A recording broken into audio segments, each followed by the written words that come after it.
No sé qué tan antifeminista o qué tan antiprogre es Roxana.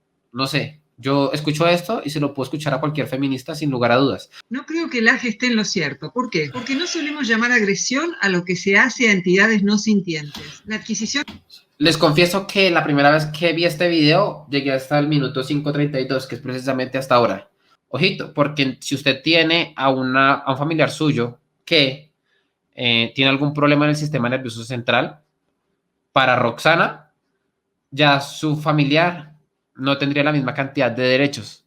Si su familiar tiene un problema en el sistema nervioso central, no siente de la misma forma, o está en un estado de coma, probablemente no sienta, o aquel familiar que lo van a operar y aplicar una anestesia general y no está sintiendo, quizás en ese momento ya para Roxana, quizás no, porque ella lo está diciendo, ya para Roxana en ese momento esa persona no es un sujeto de derechos. Un saludo, estamos aquí para un nuevo episodio del canal. Debido a que muchas personas en reiteradas ocasiones me han dicho, Santiago, hágale una video respuesta al análisis que hizo Roxana Kramer del debate entre Agustín Laje y Gloria Álvarez, pues bueno, he decidido realizar este video.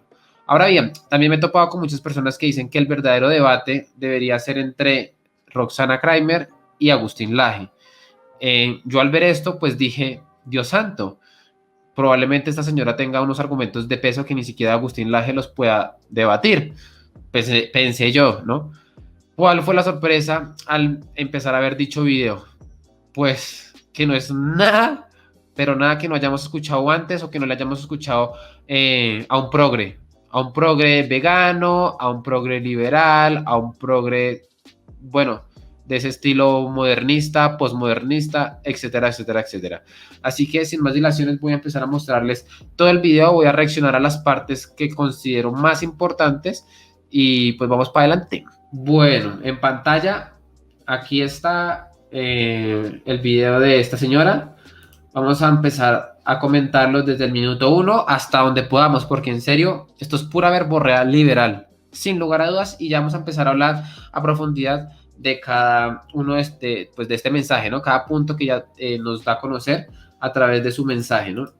Realizar el debate que Agustín Laje y Gloria Álvarez mantuvieron esta semana. Ambos son politicólogos, Laje es argentino y Gloria Álvarez Politicólogos, dice al principio, ¿no?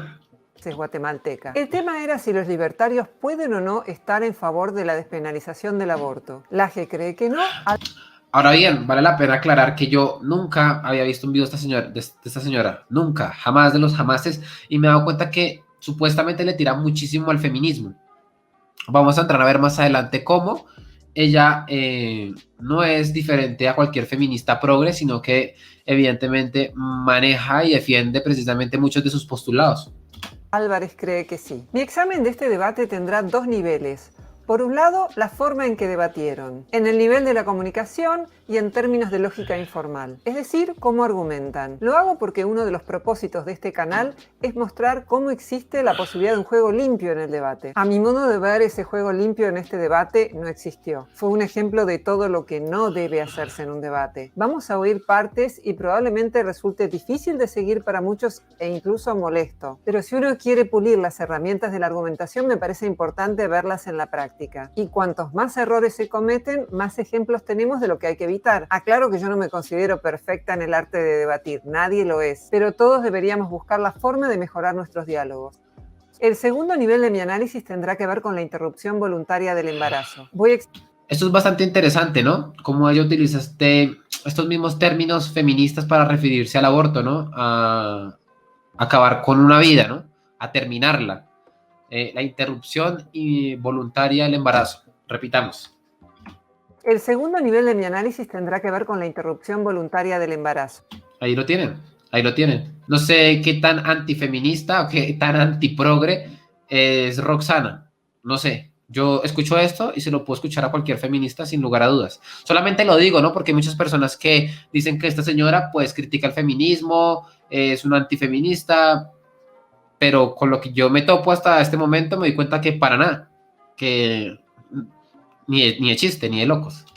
Voy a examinar los argumentos de Laje y Álvarez y a proponer otros que no estuvieron presentes en el debate. El debate mostró discusiones que tienen lugar en este momento en el ámbito de la derecha política. Libertarios de derecha como Gloria Álvarez. Ahora bien, ustedes también ya saben que cuando se habla del aborto no se está hablando de interrumpir el embarazo, porque cuando uno interrumpe algo hay probabilidades o hay posibilidades de uno reanudar, cosa que no sucede con el aborto. Eso vale la pena dejarlo muy claro. Laje y Álvarez están de acuerdo en que la vida humana empieza con la concepción. Alejandro Schmock Medina es un biólogo molecular que trabaja en la Universidad de Oslo y señaló después de oír el debate que en realidad esto fue lo que más lo sorprendió, que tuviera un consenso respecto a esto que además también está consensuadamente aceptado en el ámbito jurídico. Básicamente el argumento... Y esto es así porque evidentemente en el ámbito científico hay dicho consenso. Hay dicho consenso. En pantalla les debe estar apareciendo en este momento la página de la Universidad de Princeton, en donde allí se muestra mucha evidencia bibliográfica científica que hay con respecto a la afirmación de que la vida arranca desde la concepción. Es decir, hay un consenso, sin duda alguna. El argumento es que la vida es un continuo, porque la concepción no es un ejemplo de abiogénesis, que significa... Que de hecho Gloria Álvarez no entra precisamente a decir, no, es que la vida no arranca desde la concepción, porque es que hay mucha evidencia con respecto a eso y Agustín Laje maneja muy bien ese tema. Así que yo creo que Gloria Álvarez eso lo tenía muy en cuenta y dijo, no, yo no voy a negar que la vida arranque desde la concepción, sino que por lo tanto voy a aceptarlo y no entrar en ese terreno pantanoso. Significa vida a partir de la materia no viva. Por otra parte, dice, si hablamos del comienzo de la vida de un individuo, esto también es cuestionable, ya que, por ejemplo, en el caso de los gemelos, ocurre mucho más tarde en el proceso embrionario. El debate tuvo... Eso no es para nada cuestionable. Desde el momento en el que el espermatozoide fecunda el óvulo, ya hay vida. Y me es indiferente si de ese resultado nacen dos personas. Es decir, de hecho... sería peor, ¿no? Abortar, porque en este momento se estaría atentando contra dos vidas. O sea, el problema no sería es que se sepa si hay un individuo o habrían dos. Aquí prácticamente que lo que se tendría claro es precisamente que antes sería peor, ¿no? Abortar en este caso, debido a que habrían dos personas contra las que se estaría atentando, ¿no? Se estaría atentando contra el derecho a la vida, precisamente contra estas dos personas que vienen allí, que ya vienen, que ya están. Entonces, el tema central del debate es si pueden los libertarios estar a favor de la despenalización del aborto. Por un lado, el debate mostró una disputa dentro del liberalismo. Laje dijo que él está incluido dentro del espectro del liberalismo y que es perfectamente compatible. La verdad, eso en ningún momento se dio, o yo nunca se lo escuché a Laje dentro del debate. Él dijo que el libertarismo a él le gustaba, pero que si se lo quitaban, le quitaban ese título a él, o si se lo colocaban a él prácticamente que eso le daba muy igual.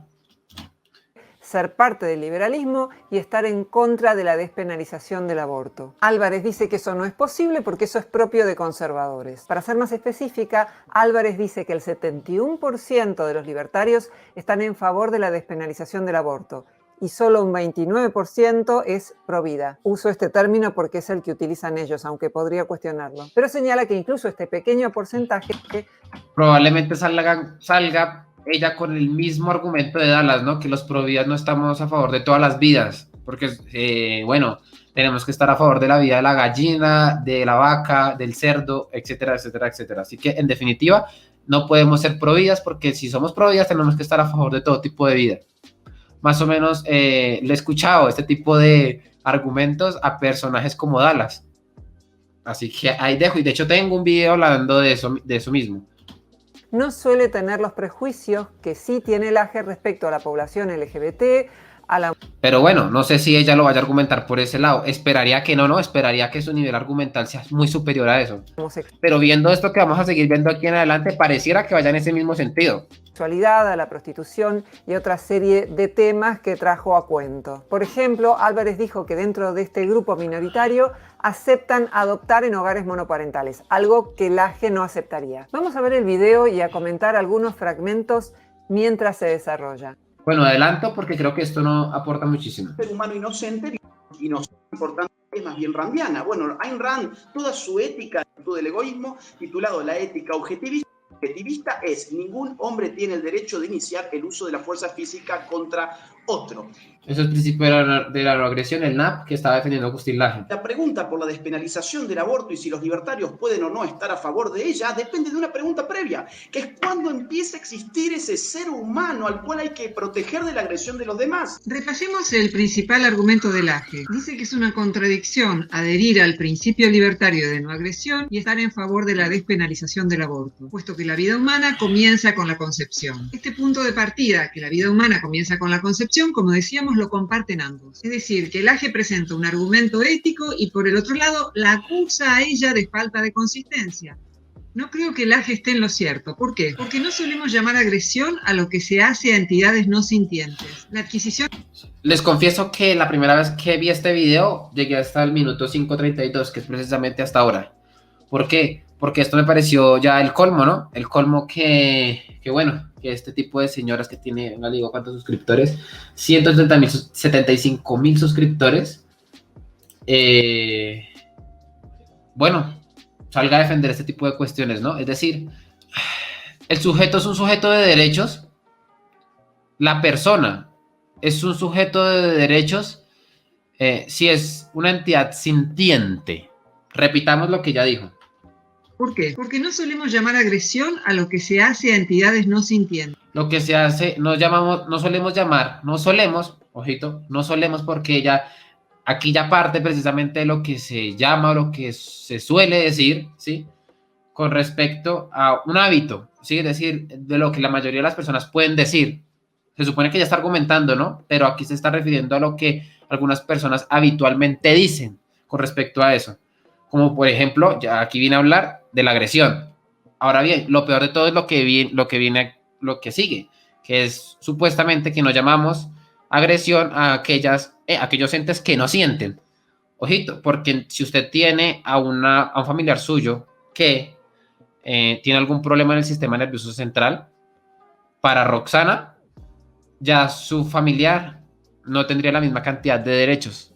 Si su familiar tiene un problema en el sistema nervioso central, no siente de la misma forma, o está en un estado de coma, probablemente no sienta, o aquel familiar que lo van a operar y aplicar una anestesia general y no está sintiendo, quizás en ese momento ya para Roxana, quizás no, porque ella lo está diciendo, ya para Roxana en ese momento esa persona no es un sujeto de derechos, a esa persona no se le puede agredir porque según eso, la dignidad humana o el valor de la persona depende precisamente de algo que es la sintiencia, que vendría a ser en términos aristotélicos el acto segundo, es decir, que usted pueda sentir, es decir, usted en este momento tiene valor como persona o tiene dignidad humana, sí puede sentir. Pues bueno, eso es precisamente lo que está defendiendo Roxana, cosa que Gloria Álvarez en ningún momento o en dicho debate dice.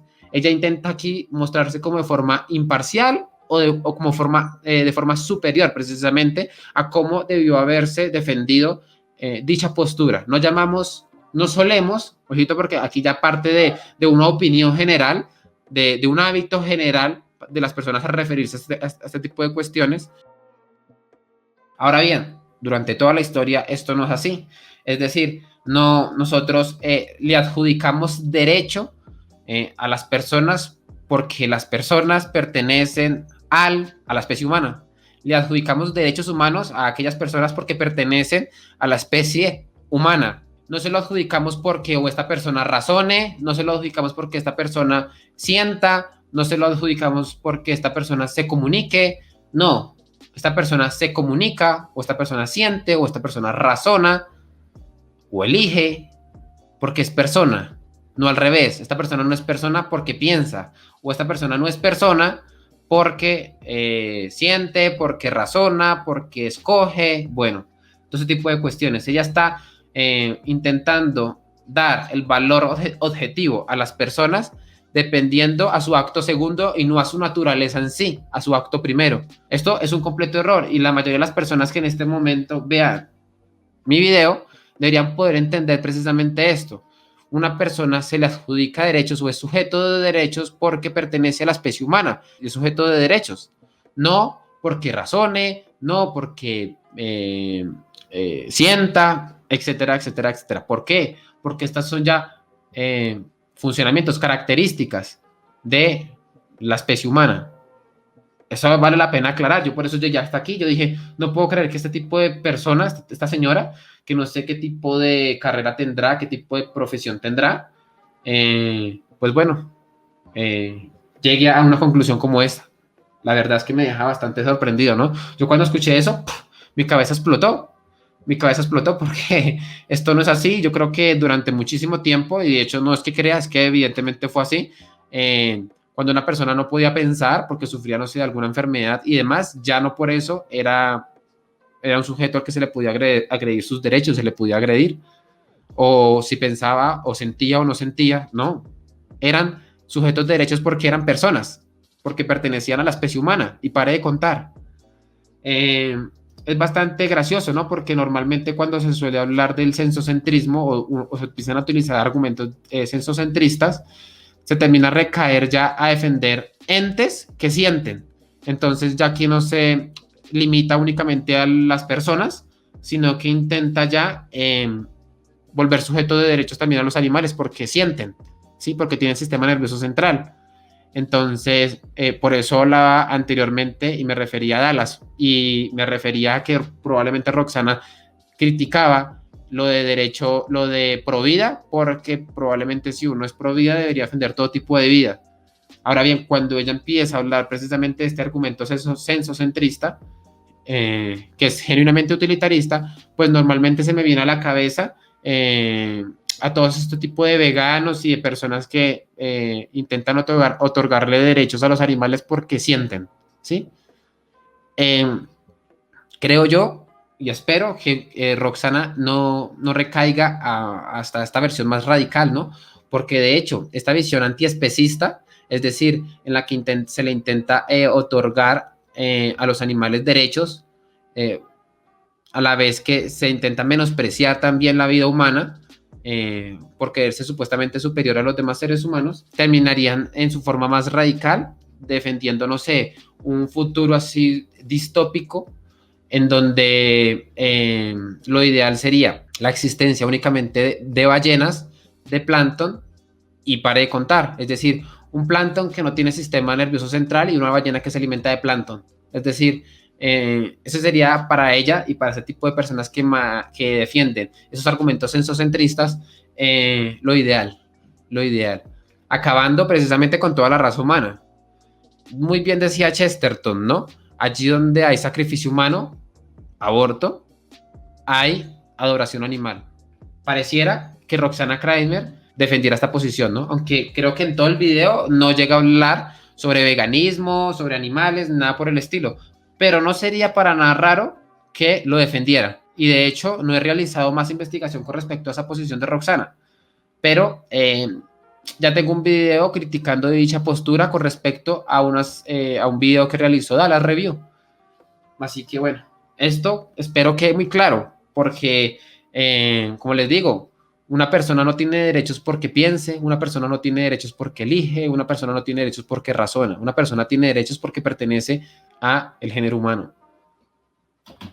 La adquisición de sintiencia es gradual. Recién cuando aparecen funciones cerebrales mínimas es que se puede hablar de sintiencia. Pero pensemos el asunto desde el encuadre que le da Laje, que es el de la potencia y el acto. El feto sería una persona en potencia. Algunos podrían decir, ok, sí, es una agresión, pero mínima, no ejercida sobre un ser sintiente, realizada en función de que hay un bien mayor que debe ser preservado, que es en general el bien de una persona, pueden ser varias, pero a menudo es la madre, que es un ser sintiente y que preserva su derecho a la autonomía, pero también el derecho del feto a nacer en un ámbito en el que sea deseado, querido y bien cuidado. Además, es erróneo suponer que la existencia de la vida es suficiente para justificar. Varias cosas que mencionó ya acá. También el derecho del feto a nacer en un ámbito en el que sea deseado, querido y bien cuidado. Imagínense nomás, según ella, la solución a este problema que plantea, es decir, que un niño no pueda nacer en un lugar en el que no se le pueda brindar todo lo que éste necesite, vendría a ser precisamente matarlo desde el vientre. Esto sería algo menos peor que esforzarnos para que el niño tenga las cosas que tenga que tener. La solución para ellos es matarlo directamente desde el vientre. Ya, fácil. Además, es erróneo suponer que la existencia de la vida es suficiente para justificar la prohibición. Primero, la vida no es suficiente para asignar derechos. Si toda vida implicara derechos, no podríamos usar antibióticos, porque las bacterias tienen vida. Ojito hasta dónde bajo el marco epistémico que ellos nos está brindando desde el principio, intenta abarcar no solamente al ámbito animal, sino también a las bacterias, para que usted más o menos se den una idea. Lo relevante para asignar derechos no es la vida, sino la sintiencia. Y los derechos no son absolutos, ningún derecho lo es. Para una persona que tenga 4 o 5 dedos de frente sabrá precisamente que esto es una locura, que esto es una pendejada que durante muchísimo tiempo las civilizaciones no se han regido por eso. Ninguna civilización se ha regido por eso porque esto no es suficiente para otorgarle a una persona derechos. Una persona se le otorga derechos precisamente porque pertenece al género humano, no porque sienta, no porque piense, bueno, todo lo que ya he venido hablando. Esto es bastante interesante, ¿no? Porque, como les digo, si usted tiene un familiar que tiene problemas en el sistema nervioso central, ya debería estar despojado de sus derechos. Para Roxana. Y tienen que ser ponderados en función de otros derechos en conflicto. No hay fundamento entonces para decir que la condición de ser humano se adquiere gradualmente, porque desde el momento cero la pertenencia humana a la especie ya está presente biológica y genéticamente. Y esto, trasladado al lenguaje de la metafísica, podría llevarnos a afirmar lo siguiente, que el desarrollo de una potencia presupone la esencia de la cual se desarrolla. Sus potencias de ser humano ya están en acto primero, como lo explicó muy bien Zanotti y otros filósofos que han seguido la tradición aristotélica. Lo que está planteando Laje es la teoría metafísica de la potencia y el acto de Aristóteles. En primer lugar, Parménides en la antigua Grecia postulaba que el ser es eterno, que las cosas existen en términos de eternidad, y Heráclito postuló la posición contraria, que en general todo es cambio, y Aristóteles lo que va a decir es hay un promedio entre ambas posiciones. Es decir, las cosas pueden ser en potencia o en acto. Por ejemplo, un estudiante de odontología es un odontólogo en potencia. Hay muchas cosas que existen en potencia, pero que nunca llegan a existir en acto. Los árboles son mesitas de luz en potencia, pero no todos los árboles llegan a ser mesas. Los espermatozoides son individuos en potencia si llegan a fecundar un óvulo, entre otras condiciones, pero esto no siempre ocurre. Cada ser humano es un cadáver en potencia, pero tratar a las entidades según su potencia y no según como son en el presente trae muchos problemas. Con lo cual, vos... Bueno, vale la pena que aclarar algo. Lo principal, cuando el espermatozoide fecunda al óvulo, aquí ya tenemos al individuo en acto. Ya tenemos a una persona en acto. No tenemos a una persona en potencia. No, tenemos ya una persona, un individuo en acto, que es lo que Agustín Laje está diciendo, pero que Roxana se lo pasa por el forro. El espermatozoide o el óvulo puede ser una persona en potencia. Sin embargo, cuando el espermatozoide fecunda al óvulo, ya tenemos ADN propio, diferente al del padre, diferente al de la madre. Tenemos a un ente que pertenece a la especie humana y por lo tanto tenemos a una persona, a un individuo en acto, no en potencia, en acto. Ahora bien, ellas dicen que ese feto podría morir, esa vida que viene allí, ese ente que viene allí podría morir y no podría convertirse en persona. No, es que esto no es así, ya es persona, ya es un individuo, ya es un ente que pertenece a la especie humana, ya lo es. No es después, no es a los 3 meses, no lo es. Ahora bien, hay etapas a las que se somete y por las que tiene que pasar precisamente la persona, lo que viene allí. Es decir, de hecho, cuando nace, todavía esa persona no está completa, tiene que seguirse desarrollando y durante varios años va a seguirse desarrollando y va a tener etapa de madurez, va a tener adultez, va a tener vejez, pero en acto ya es persona, en acto ya pertenece a la especie humana. Ya lo es, no es en potencia. Es por eso que Laje en varias ocasiones dice, si no podemos definir que la persona en acto es desde la concepción, entonces ¿cuándo lo es? Es cosa que Roxana no lo dice. ¿Qué es lo que es una persona en potencia? El espermatozoide. ¿Qué es lo que es una persona en potencia? El óvulo. Vale la pena esto aclararlo, porque Roxana aquí está tergiversando o mostrando, ni siquiera no, o sea, no quiere ver la realidad tal cual es. Digo, no sé, me parece que antropológicamente estás teniendo un problema porque no estás siendo coherente ni siquiera con la antropología libertaria. Ahí es donde te equivocas, Agustín. Defendemos la vida del actual ser humano y no lo sacrificamos por el potencial, porque el potencial, y aquí hay una cosa muy interesante, de hecho, de una asociación de feministas libertarias que escribieron El derecho al aborto, una defensa libertaria. Sacrificar a personas existentes por el bien de las generaciones futuras, ya sea en campos de trabajo forzados por las pesadillas utópicas, marxistas o fascistas, o con embarazos no deseados, forzando la maternidad obligatoria, o condenando a las mujeres a aborto clandestino, por esa obsesión de la idolatría al feto o al embrión, es el propio infierno en la tierra. Walter Block explica que ningún libertario está a favor de lo que sí sería un asesinato después del tercer trimestre. Aquí vale la pena agregar algo y responderle algo a Gloria Álvarez, ¿no? Por un lado dice que la vida arranca desde la concepción y después dice que Walter Block, o según Walter Block, ningún libertario estaría a favor con terminar un embarazo de 3 meses. Bastante contradictorio, ¿no? Porque por un lado dice que la vida sí arranca desde la concepción y después habla de los 3 meses. Tras una política de control demográfico tal como la empiria histórica del siglo XX y del siglo XXI ha mostrado. Los ejemplos sobran. El crecimiento del presupuesto para el control de la población en el resto del mundo durante la época de Lyndon Johnson. Alguien podría responder, ok, que lo den adopción. El problema es que no hay suficiente cantidad de personas que deseen adoptar. No hay 500.000 de individuos que deseen adoptar cada año. La comunidad científica internacional calcula que en los lugares en donde el aborto está penalizado, por cada internación con complicaciones hay 10 que no presentan anomalías. En Argentina hay 60.000 internaciones por aborto en hospitales públicos por año. Existen 5.300... Es gracioso, ¿no? Estaba pensando precisamente el primer argumento que ella lanza y es que el problema es que las personas no están adoptando. Para ella la solución vendría a ser entonces acabar con la vida desde que está allí en el vientre. Es acabarla de tajo. Y para ella esa es la solución. No intentar promover que las personas puedan adoptar o que sea algo más sencillo, ¿sí? Es increíble cómo esta señora Roxana nos dice que hay un problema y es que las personas no adoptan. Y para ella la solución, ¿cuál vendría a ser? Pues precisamente acabar con esa vida desde que está allí el vientre. No es hablar para que los procesos de adopción sean más sencillos. No es hablar para que la gente y hacer políticas públicas para que las personas se animen a adoptar. No, esa no es una solución que pase por su mente, por ningún lado.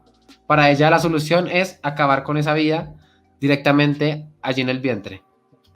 152 familias anotadas para adoptar según el Registro Único de Aspirantes de Guarda con fines adoptivos. Los números no dan como para que se adopte a todos los hijos no deseados. Los niños que no fueran dados en adopción, que serían unos 490. Que ojalá los maten. En palabras de Roxana, en la idea de Roxana, lo ideal sería aquí entonces que los maten, que acaben con todos directamente desde el vientre. No, que se promueva la adopción, no, que se hagan políticas públicas para que las personas puedan adoptar de forma más fácil. No, eso no. 24.000 no podrían ser albergados por los 167 pequeños hogares que hay en la Argentina, que cuentan solo con 657 plazas. Algo similar probablemente ocurra con otros países. Muchas más personas abortan que las que desean adoptar, aun cuando se construyeran miles de albergues. Porque los procesos de adopción son muy difíciles en cada país. Son muy difíciles. Ahora bien, aquí lo que se debería estar hablando es precisamente eso. ¿Cómo podemos alivianar esos procesos de adopción para que las personas puedan adoptar? No, por la mente de estas personas no pasa eso. Más, hay evidencia de que los niños necesitan desarrollar un apego por personas que sientan por ellos un afecto especial, algo que una institución no está en condiciones de hacer. Y si se asignaran tutores, es improbable que fueran como un padre o como una madre. ¿Y dónde conseguiríamos 500.000 de tutores? ¿Quién mantendría ese 500.000 de niños que no fueron abortados? Un Estado que tiene serios problemas para recaudar impuestos y que tiene un 40% de economía informal. Este argumento debería gustarles a los liberales. De modo que un niño que no es criado en condiciones óptimas está siendo agredido también. No se le brindan condiciones para tener una vida deseable. Aún así, se estaría condenando a una mujer a tener durante 9 meses en su vientre a un hijo que no desea, con todas las molestias físicas que conlleva el embarazo y con el parto. Además de los problemas. Con todas las molestias físicas. Yo creo que esta señora tampoco ha tenido la oportunidad de hablar con mujeres que darían lo que fuera por estar embarazadas. Darían lo que fueran. Tampoco ha tenido la posibilidad de hablar con mujeres que han tenido sus hijos y que han dicho que la etapa del embarazo fue lo mejor que les ha podido pasar en la vida. Que es un recuerdo que nunca jamás podrán olvidar. Pero bueno. Problemas psicológicos de gestar a un hijo no deseado. Rothbard no es el único libertario. Yo, de hecho, no soy. Sí, cuando habla de un hijo no deseado, para ellas la solución de ese hijo no deseado es acabar con la vida. Matarlo directamente desde el vientre. Esa es la solución. No es mirar cómo, si no lo quiere tener, si no lo quiere educar, pues téngalo, pero no acabe con su vida y lo dan a adopción. Y ya, para ellos esto es más terrible, es genuinamente impensable en comparación a tener que matarlo desde el vientre. El reproche de Gloria Álvarez, que trata de conservador al AGE, parte del hecho de que para el liberalismo político el Estado no puede meterse con la vida privada de las personas. Y el AGE está a favor de que el Estado penalice a la mujer que aborta, precisamente por lo que hace con su vida privada. El AGE me respondería, vos hablás del derecho a la autonomía de la madre, ¿qué pasa con el derecho a la autonomía del hijo? Eso se resuelve por un principio ético que también se aplica en el ámbito jurídico, que es el mal menor o la ponderación de derechos en el ámbito jurídico. Cuando hay derechos en conflicto, se ponderan unos derechos por sobre otros. Yo no negaría que acabar con la vida del feto es un mal, pero diría que es un mal menor respecto al quebrantamiento del derecho a autonomía de la madre. Bueno, varias cosas. Lo principal, según ella, Gloria Álvarez está en contra de Agustín Laje porque para ella Agustín Laje es un conservador y el conservador piensa o cree que está bien que el Estado intervenga cuando se está violentando el derecho a la vida. Se los colocó en esos términos. Ahora bien, vale la pena que aclarar, Gloria Álvarez no es anarcocapitalista, ella es minarquista. Ahora bien, Gloria Álvarez también piensa que el Estado tiene una función social y que en algún momento el Estado tiene que intervenir, ¿sí? Si esto fuera así, ella debería partir de una posición genuinamente anarcocapitalista. Sería lo más coherente con respecto a decir, es que yo no quiero que el Estado intervenga en ningún caso. Ahora bien, Gloria Álvarez no parte de esta postura y ella ve con buenos ojos que el Estado tenga una intervención en ciertos ámbitos específicos, ¿sí? Segundo, ella dice que abortar es el mal menor, ¿sí? Es el mal menor porque viola, o sea, obligar a la mamá a parir está violentando algo mayor, que es la propiedad de la madre, su propio cuerpo. Más o menos lo traduzco de esta forma. Ahora bien, ¿ustedes creen que matar al hijo vendría a ser el mal menor con respecto al derecho de decidir, entre comillas, de decidir, entre muchas comillas, porque es que esto no es así, y me da rabia nomás de pensar lo que se está utilizando este eufemismo? ¿Creen ustedes que esto se puede colocar en tela de juicio, se puede colocar en una balanza? ¿Sí? Es decir, por un lado, que la mamá pueda decir, yo quiero decidir matarlo, y por el otro lado, que no valga o que no tenga suficiente peso la vida del no nacido. Para nada, para nada. Y de hecho, hay los principios legales, cuando no se sabe qué hacer o cuando no se tienen suficientes pruebas, el Estado suele abogar, y la justicia debería abogar, y lo hace, porque eso viene directamente del derecho romano, abogar por el más débil. Se aboga precisamente por el más débil. ¿Quién sería en este caso el más débil? El no nacido. Y de todos los criadores del niño. del padre que no desea tenerlo también. Y también un mal menor respecto al feto, puesto que la agresión que podría padecer como ser no sintiente hasta determinado momento del embarazo es infinitamente menor a la que podría tener si es criado en un ambiente en donde no lo quiere ni en donde no puede tener las condiciones mínimas para el florecimiento de una vida digna. Ajá. Solución para Roxana y para toda esta gente pro muerte es acabar con la vida directamente desde el vientre. Es acabarlo, es matarlo. Es la solución.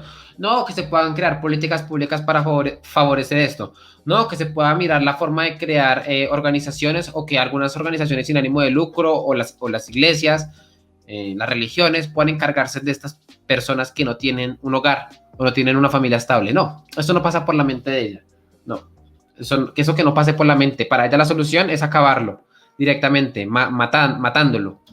Acá Laje empieza a reírse y se va a reír durante un montón de tiempo, obviamente. Claro, y yo les explico por qué se ríe. Se ríe porque para Gloria Álvarez, que algunas personas piensen tal cosa, que algunas personas piensen X o Y, ya es suficiente, tiene suficiente peso para demostrar que los libertarios pueden ser pro aborto, pro muerte. Esto es ilógico porque se supone que se iban a debatir principios, se iban a debatir ideas, no se iba a traer estadísticas o no se iba a traer lo que dijo aquí aquel persona, aquel libertario, aquel zulano, aquel mengano, no, se iban a debatir ideas. Entonces era bastante gracioso. Yo en su momento tampoco no me podía aguantar de la risa, precisamente por eso. Obviamente yo ya vi antes este video y no se entiende de qué se ríe. Se ríe de que hay alguien que le está diciendo que hay una estadística en un libro que dice que un 70 y tanto % de libertarios están a favor de la despenalización del aborto. Reírse de lo que dice el interlocutor no es la mejor posición que uno puede tener en un debate. Sigamos con Reason. Y aquí lo gracioso es que ella esté más preocupada porque la se ría y no porque Gloria Álvarez esté defendiendo matar al hijo desde el vientre. Yo no sé qué es peor. Ustedes dirán, coloquen una balanza. ¿Qué creen ustedes que sea peor? Ronald Bailey, el corresponsal de ciencia para... Se le debería caer la cara a la vergüenza a esta señora. El argumento de que el aborto niega el derecho a la vida jurídicamente es objetable por las siguientes razones. No es cierto que exista un consenso jurídico de que el derecho a la vida exista desde la concepción. El Sistema Interamericano de Derechos Humanos adoptó un criterio... Bueno. Yo creo que este sería el último argumento que debatiría de Roxana, porque en serio lo he visto y creo que... No, o sea, 58 minutos de video y yo digo, es increíble que tenga esta señora esa posición. Pero bueno, debato este último argumento y no quiero alargar más el video porque yo creo que hasta el momento ya tenemos casi media hora. Ahora bien, ella dice que es debatible que haya un consenso general jurídico con respecto a considerar que haya vida desde la concepción. Retomemos. Derecho a la vida es estable por las siguientes razones. No es cierto que exista un consenso jurídico de que el derecho a la vida exista desde la concepción. Según eso, ¿listo? Vale la pena que aclarar una cosa. Tanto Gloria Álvarez como Agustín Laje son ius naturalistas, pero esta señora, Roxana, es ius positivista. Es decir, ella defiende que el derecho nace con una carta, el derecho nace cuando se escribe, el derecho nace cuando un grupo de personas con poder se han unido y han consensuado qué derechos hay y qué derechos no hay, ¿no? Si ella tiene esta posición, debería poder responder si cree que hay leyes injustas. Y si esto es así, debería poder defender cualquier tipo de ley, porque cualquier tipo de ley ya ha sido netamente consensuada. Y aparte de eso, ¿quién nos dice a nosotros que el fundamento para que una ley rija tiene que nacer del consenso? ¿Por qué? Si no hay una ley previa que lo diga, que lo dictamine.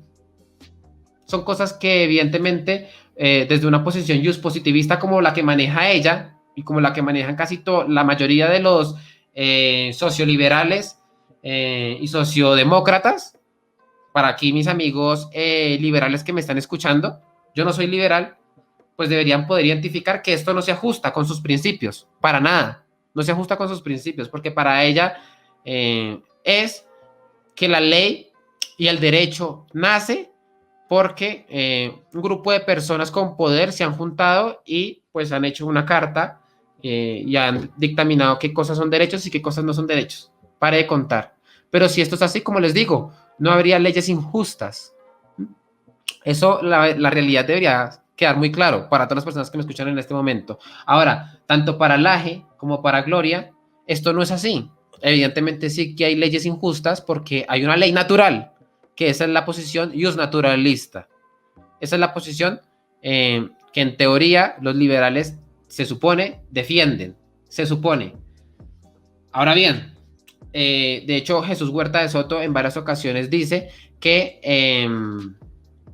el iusnaturalismo se debería preservar. Él como doctor en Derecho sabe muy bien toda esta cuestión.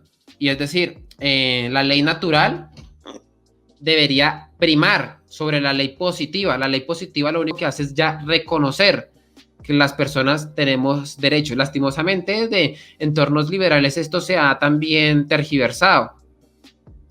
Pero lo que en realidad se debería defender es precisamente que hay una ley natural previa que ya está allí y que las leyes humanas deberían reconocer. ¿Sí? Espero se entienda. Es decir, la ley no nace y los derechos no nacen porque una carta lo dictamine. Es por eso que ese eufemismo de los derechos ganados o los derechos conquistados, todo eso no existe. Nosotros ya tenemos derechos naturales que a través del poder, del presidente, de las cortes, de lo que sea, se reconocen, pero no tenemos derechos porque ellos lo dictaminen. Esto vale la pena que hasta los propios seguidores de Gloria Álvarez, porque ella misma se define como una iusnaturalista, pues lo sepan y estudien más sobre ese tema, porque quienes mejor desarrollaron esa cuestión no fueron los liberales, ojito, y no quiero que esto se malentienda. Quienes mejor desarrollaron el estudio del derecho natural fueron pues toda la línea, todos los católicos, en especial desde Santo Tomás de Aquino en adelante, hasta los propios escolásticos. Considero evidentemente que un grupo de personas no se puede unir y decir esto es derecho y esto no es derecho, porque en dado caso que le otorguen derechos y tengan el poder para hacerlo, también tienen el poder para quitárselo, ¿sí? Se supone que la mayoría de liberales y libertarios deberían también reconocer estas cuestiones. Ahora bien, como les digo, para Jesús Huerta de Soto, quienes mejor desarrollaron esta cuestión fueron los escolásticos del siglo de oro español. Si ustedes entran a estudiar precisamente toda su lucha teórica y demás, se podrán dar cuenta que precisamente desde el entorno católico se ha hablado de esto, no desde ahora o no desde el siglo XV en adelante, sino desde muchísimo antes. Desde muchísimo antes. Por eso es que es gracioso que Gloria Álvarez se llame a sí misma como iusnaturalista y no sepa de dónde viene dicha raíz teórica, por ejemplo. Y es muy gracioso que Gloria Álvarez se llame a sí misma como iusnaturalista, pero esté a favor del aborto, o esté a favor de que no se penalice cuando se violente el derecho a la vida, que está directamente allí en el seno de los derechos naturales. El Sistema Interamericano de Derechos Humanos adoptó un criterio gradual. Esto significa que el incremento gradual de la tutela jurídica se da en función de la etapa del desarrollo prenatal. Por ejemplo, en el fallo Artavia Murillo versus Costa Rica. Claro, para Roxana, que no sé, los nazis en su momento se reunieran y consensuaran que los judíos no eran personas y que deberían ser llevados a campos de concentración y lo decretaran, pues para ella eso sería lo correcto. ¿Por qué? Porque para ella no hay una ley injusta, porque ella obedece la ley positiva. Si una corte por allá, una corte interamericana dijo tal cosa, a mí eso de qué me importa. Para aquellas personas que nos regimos y defendemos el derecho natural, pues eso simplemente no nos importa, porque en dado caso, si el derecho positivo no está obedeciendo al derecho natural, pues ese derecho positivo hay que abolirlo. Y toca reemplazarlo a uno que sí reconozca el derecho natural. No sé quién le enseñó a esta señora sociales, porque creo que fue lo que estudió, que tiene un doctorado en sociales, no sé. Pero las personas que la ven deberían poder saber que Roxana estaría a favor precisamente a defender leyes injustas. ¿Por qué? Porque para ella evidentemente eso no existe. No hay una ley, no hay una ley natural que nos pueda decir qué cosa está bien y qué cosa está mal, qué cosa es justa y qué cosa es injusta, qué cosa deberíamos obedecer y qué cosa no deberíamos obedecer. Pero bueno, si este video llega a más de 1000 me gusta, subo la parte 2. Por el momento quiero dejarlo hasta ahí porque creo que más de media hora es más que suficiente para este tema. Y como les digo, Roxana no aporta gran cosa. Roxana no debería ni estar postulada a debatir con Agustín Laje. Así que bueno, señores, si han llegado hasta aquí, les agradezco que se suscriban, que dejen su me gusta. Estamos cerca de llegar a los 20.000 suscriptores. Más del 70% de las personas que ven mis videos no están suscritas, así que les agradecería mucho que se suscribieran. Y así que bueno, señores, no siendo más, se cuidan. Y bueno, señores, antes de que se acabe este pedazaco de video, decirles a todos ustedes que pueden apoyar este canal a través de Patreon. Recordarles a todos ustedes que nosotros no tenemos ningún partido político que nos esté financiando, ni ningún empresario. Así que la única forma para que podamos seguir dando esta batalla cultural es con los aportes que ustedes nos hacen a través de Patreon y también a través de PayPal. Toda la información estará en la descripción y en el primer comentario. Y bueno, señores, también antes de irnos, decirles que si les ha gustado este video pueden dejar su me gusta, suscribirse, dejar un buen comentario. Pero si por el contrario no les ha gustado, pues pueden ir a dejar allí mismo en los comentarios todo su odio. Así que bueno, señores, no siendo más, ahora sí, se cuidan.